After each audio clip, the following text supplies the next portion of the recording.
o cosmos e o homem. Isso é um mito babilônico. É um exemplo entre vários de mito cosmogâmico. O mito da criação, como queira. Pois bem, vejamos mitos escatológicos. Então, ao lado da preocupação com o enigma da origem, do início da criação, tanto do homem quanto do universo e da terra onde ele reside, figura ao lado dessa preocupação, ao lado desses mitos, figura para o homem como grande mistério a morte individual, associada ao temor da extinção de todo o povo. Se morrem pessoas, pergunta o homem, não é possível a extinção de todo o povo? É uma preocupação ao lado da preocupação da origem. Preocupa-se com o início, preocupa-se também com o final. E também mesmo do desaparecimento do universo. Há mitos escatológicos para isso. Pois bem, mitos escatológicos, mitos do fim, escatologia, escatos, final, de tempo final, dos últimos dias, logia, estudo. Então, há mitos, assim como há mitos cosmogômicos ligados à criação, há mitos escatológicos ligados ao final. Para a mitologia, a morte ela não aparece como um fato natural. Quando nós estudamos biologia, nós vemos a morte como um fato natural. O homem nasce, cresce e morre.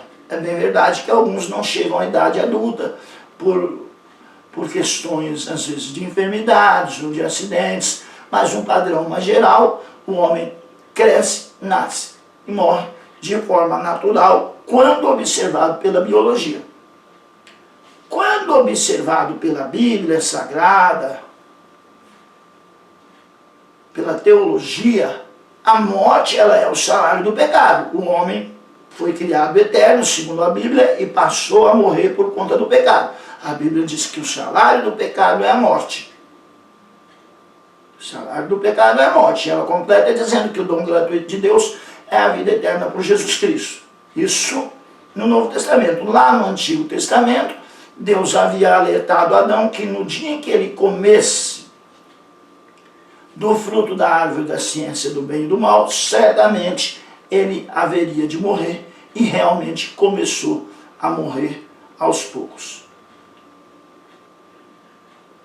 Do ponto de vista teológico, ele morreu primeiro espiritualmente, separação de Deus, e aos poucos foi morrendo fisicamente, foi envelhecendo até chegar à morte.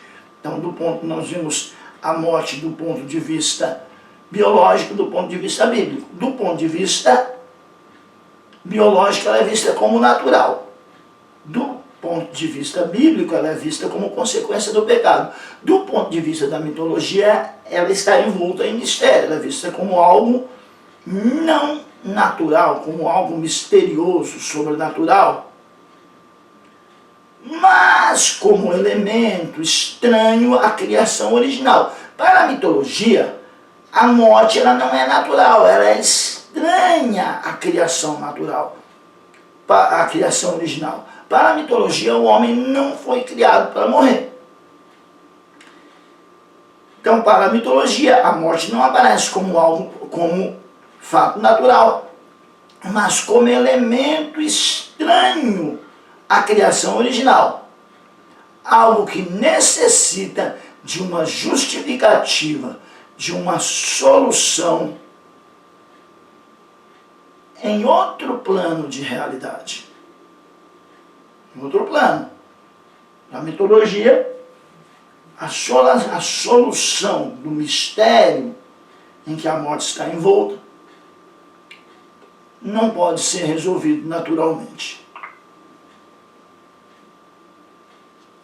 Pois bem, já a filosofia platônica e o orfismo, seguindo as tendências orientais, deixando agora um pouco as tendências ocidentais e partindo para as orientais, a filosofia platônica e o orfismo, uma religião, filosofia platônica, filosofia vinda de Platão, um dos 3 filósofos, assim chamados filósofos clássicos, Sócrates, Platão e Aristóteles. Pois bem, a filosofia platônica, filosofia, e o orfismo, religião, seguindo tendências orientais, anunciam a reencarnação. Por isso, algumas religiões, inclusive o Espiritismo, apreciam bastante a filosofia de Platão por conta do que ela diz acerca da reencarnação, no que é chamado em filosofia platônica de metempsicose. Pois bem, Zoroastro falou de Shimvat, o criador, o pai de uma religião persa muito antiga chamada Zoroastroísmo, uma religião contemporânea a Moisés. Zoroastro falou de Shimvat. O que seria Shimvat? Seria uma ponte a ser atravessada após a morte. Essa ponte é larga para os justos e estreita para os perversos. Perversos esses que dessa ponte, caem no inferno com frequência. Pois bem, falemos sobre a destruição escatológica. Os mitos, eles retratam frequentemente o fim do mundo como uma grande destruição de natureza bélica ou cósmica. Os mitos, eles retratam, eles mostram frequentemente o fim do mundo como uma grande destruição de natureza bélica, uma guerra ou cósmica. Fenômenos cósmicos que levariam o universo que conhecemos ao final. Como uma inspiração para uma posterior expiração.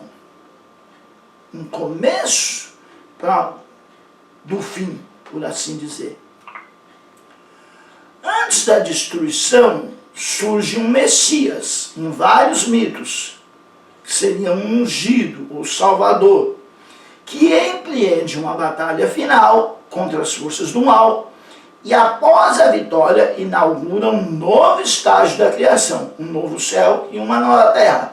Nós vimos isso também bem presente no cristianismo e no judaísmo. São religiões de revelação, religiões que se baseiam nas escrituras sagradas, Antigo e Novo Testamento. Os mitos da destruição escatológica manifestaram-se tardiamente na literatura apocalíptica judaica, que floresceu entre os séculos II a.C. e o século II depois de Cristo. Essa literatura apocalíptica judaica. E deixou a sua marca no Apocalipse. Veja bem, leitura apocalíptica, leitura de revelação, leitura escatológica, deixou a sua marca no livro. Uma coisa é toda a literatura escatológica judaica e outra coisa é o livro de Apocalipse, que não é toda a literatura cristã apocalíptica, mas é o livro do Apocalipse exclusivamente atribuído ao apóstolo João. Pois bem, então nós vemos mitos da criação e mitos do final, mitos cosmogônicos e mitos escatológicos. Vejamos também a função dos mitos. Os mitos tentam responder muitas questões. Como? Quais questões? Como o mundo surgiu? Como são os deuses? De onde vieram? como surgiu a humanidade, por que existe o mal no mundo, o que acontece após a morte. Então estas seriam as funções, ou esta seria a função do mito. Tentar responder essas perguntas. Vamos ver como surgiu o mundo, como são os deuses, de onde vieram, como surgiu a humanidade, porque existe o mal no mundo, o que acontece após a morte. São respostas a questões que o mito tenta responder, o que os mitos tentam responder. Os mitos também tentam explicar costumes e rituais de uma determinada sociedade. Eles explicam as origens da agricultura e fundação de várias cidades. Olha aí, um mito buscando explicar a origem da agricultura e a origem de algumas ou de várias cidades. E é claro, junto com essas cidades, várias civilizações. Como o mito de Rômulo e Rêmulo, que foram alimentados por uma loba e depois voltaram para criar a cidade de Roma.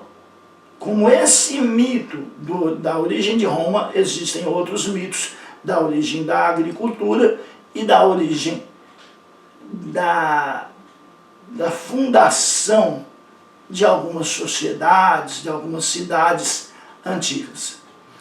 Além de fornecer tais explicações, os mitos são usados para justificar o modo de vida de uma sociedade. Por que essa sociedade vive como vive? Alguns mitos buscam explicar isso. Várias famílias em muitas civilizações antigas justificavam os seus poderes através de lendas, ou aqui de mitos, que muitas vezes lendas e mitos se confundem, embora nós já temos dito atrás que a lenda não tem compromisso com a realidade, o mito tenta explicá-la, mas em alguns textos aparecem lendas e mitos de forma intercambiável. Então, justificam os poderes através de lendas ou mitos que descreviam suas origens como sendo divina. Algumas famílias antigas, sociedades antigas fazem isso. Como nós vemos na religião egípcia, o faraó como sendo o próprio Deus Ra, o próprio Deus Sol na Terra. Pois bem, a narração mitológica envolve basicamente acontecimentos supostos relativos a épocas primordiais ocorridos antes do surgimento dos homens, ou seja, história dos deuses, ou com os primeiros homens, história ancestral. O verdadeiro objeto do mito, contudo, não são os deuses nem os ancestrais. Subjaz algo por trás da apresentação dos deuses dos ancestrais. Então, o verdadeiro objetivo do mito, contudo, não são os deuses nem os ancestrais, mas a apresentação de um conjunto de ocorrências fabulosas que se procura dar sentido ao mundo. Então o mito tem mais de procura de sentido do mundo do que de religião propriamente dita. O mito aparece e funciona como intervenção simbólica entre o sagrado e o oposto, o profano e a condição necessária à ordem do mundo e a relação entre os seres. As semelhanças com a religião mostram que o mito se refere, ao menos em seus níveis mais profundos, a temas e interesses que ultrapassam a experiência imediata. Pois bem, o senso comum e a razão dizem que Deus é a origem, o bem e o mal, o comportamento ético e o escatológico, o destino último do mundo e da humanidade, são explicados, ou ao menos se tenta explicar, por intermédio do mito, e quando ele vai a esses temas mais profundos, ele se aproxima da religião. Então, vejamos, mito e religião. Alguns especialistas atribuem importância especial ao argumento religioso do mito. Com efeito, são muito frequentes os mitos que tratam sobre a origem dos deuses. Tem muitos mitos que se referem à origem dos deuses e do mundo e dos homens. E determinados ritos religiosos, de preceitos morais, tabus e redenção. Então há alguns mitos que se relacionam, se reportam a determinados ritos religiosos, preceitos morais, tabus, ao pecado e à redenção. Em certas religiões, os mitos formam um corpo doutrinal. O próprio mito, em certas religiões, ele dá origem a um corpo de doutrina. E estão esses mitos estritamente relacionados com os rituais religiosos. E aí mito e religião se aproximam bastante. O que levou alguns autores, alguns estudiosos de filosofia da religião, a considerar que a origem e a função dos mitos é explicar os rituais religiosos. E há algo de verdade nisso. Não seria somente essa função, mas seria uma das funções do mito explicar os rituais religiosos.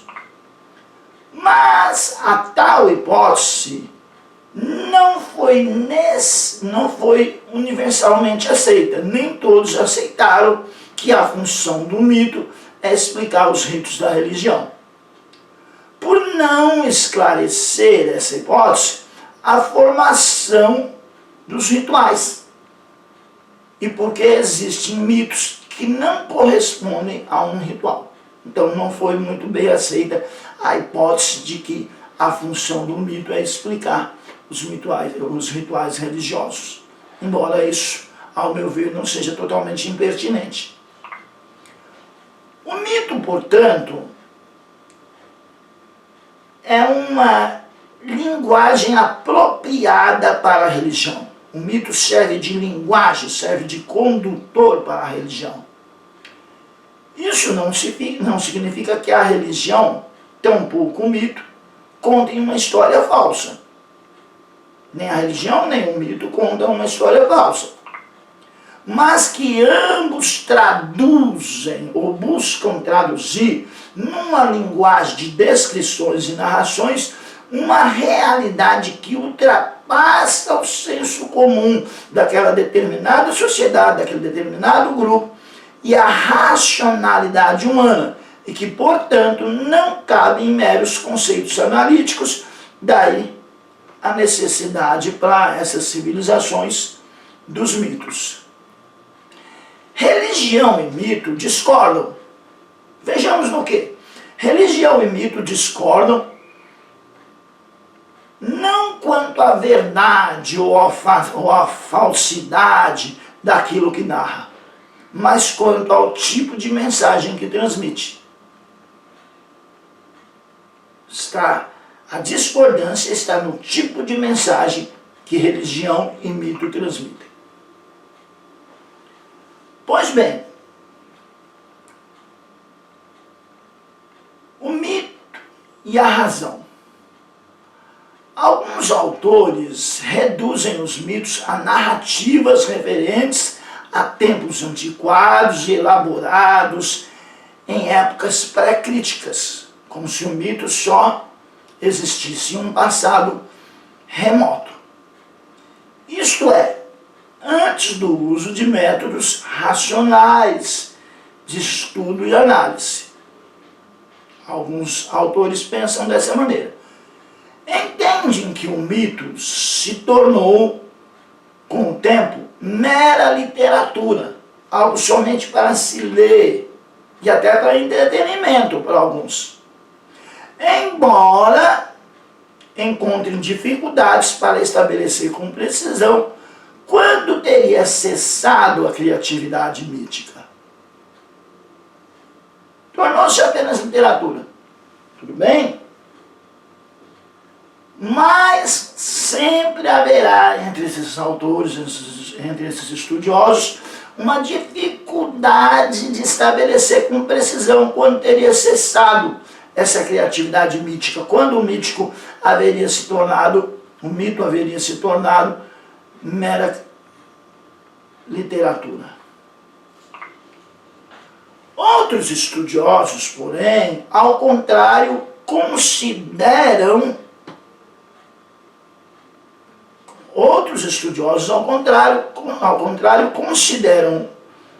o pensamento mítico um constante aprendizado sobre o estudo e a classificação dos caráteres físicos dos grupos humanos.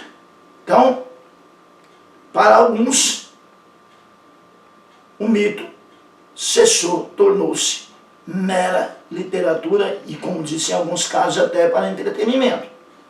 Nós vemos alguns mitos aí que foram transformados em literatura infanto-juvenil, outros foram transformados em filmes infanto-juvenis, que alguns adultos também apreciam.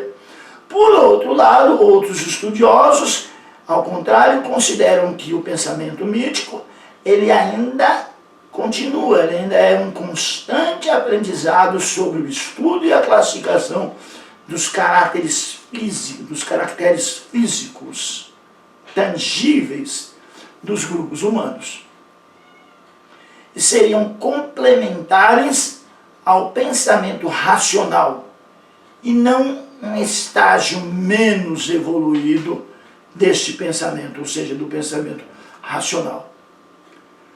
Apontam para alguns os mitos para demonstrá-lo sinais de que o pensamento mítico está em operação em muitas das manifestações culturais contemporâneas, como a arte.